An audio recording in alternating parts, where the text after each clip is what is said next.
Dave Young, Legacy. Legacy, Dave Young.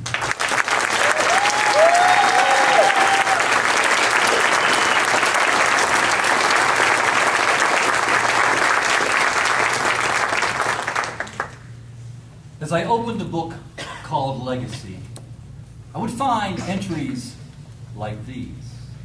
Catherine Walker, Toastmaster, loving mother, community volunteer.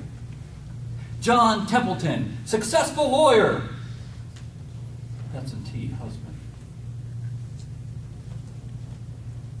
Absentee father. Louis Livingston, politician and professional clown. And most folks couldn't tell the difference.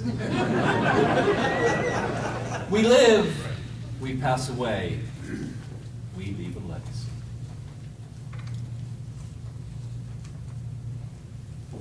There she lay.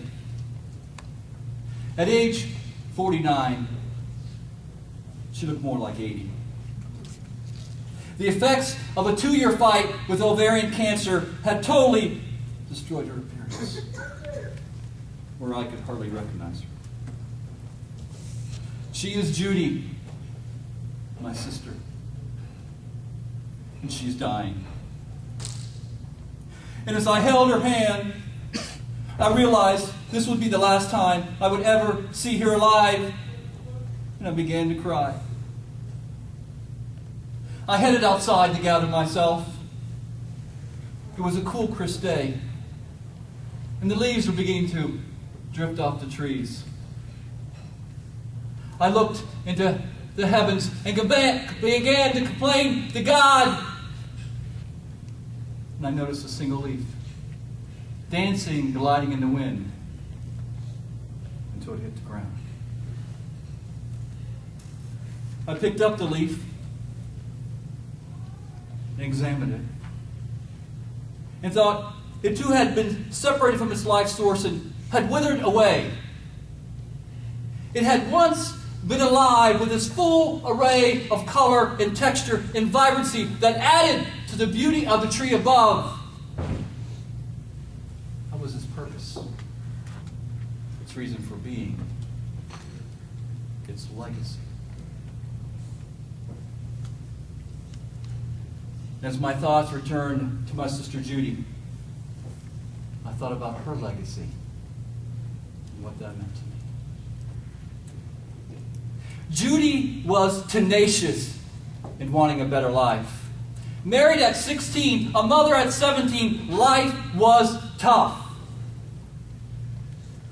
Having 2 more children and a husband who found himself in and out of work, life got tougher. Through the years of financial hardship, causing her to provide meals of oatmeal, soups, and peanut butter sandwiches just to make ends meet, Judy pressed on and completed her GED, and then went on to complete her college degree in nursing. As each day passes, another page is written in the book called Legacy. For Judy, it was written that she was tenacious. Judy also had a great sense of humor. It began when she was about 5 years old. When she grew tired of a babysitter, would always fall asleep on the job. The next time the sitter came over and went to sleep on the chair, Judy snuck over and tied her shoelaces together. Then stood back and screamed, "Ah!" to watch the sitter stand up to fall over. One time, had a minister come over to visit on a Sunday afternoon.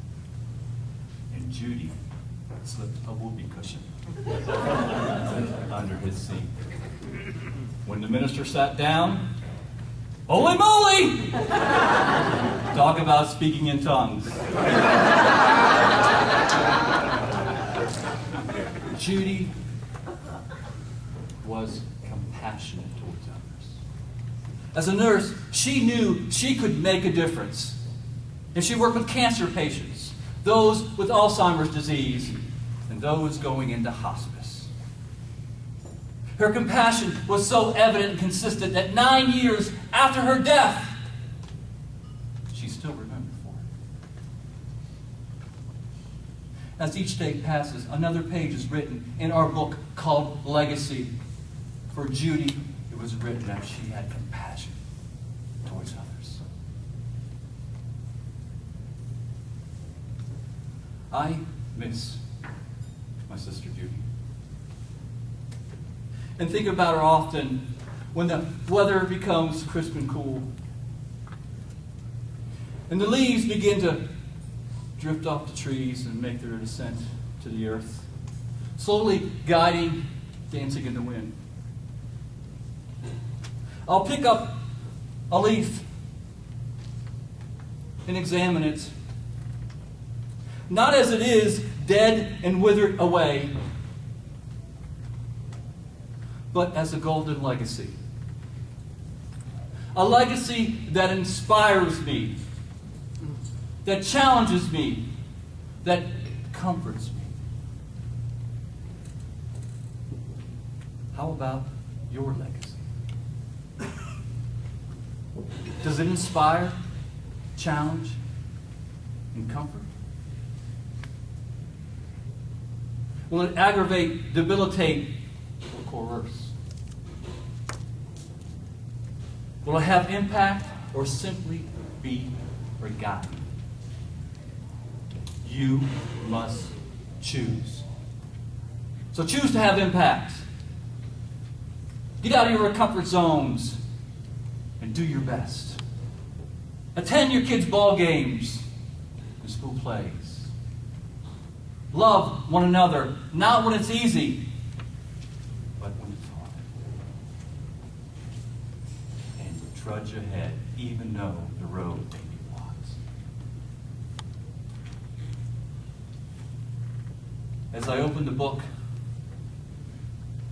called Legacy, one last time, and I read my sister's name, it'll say this. Judy Pelletier, tenacious in wanting a better life, had a great sense of humor, and was compassionate towards others. Legacy. What are you writing? Not a contest.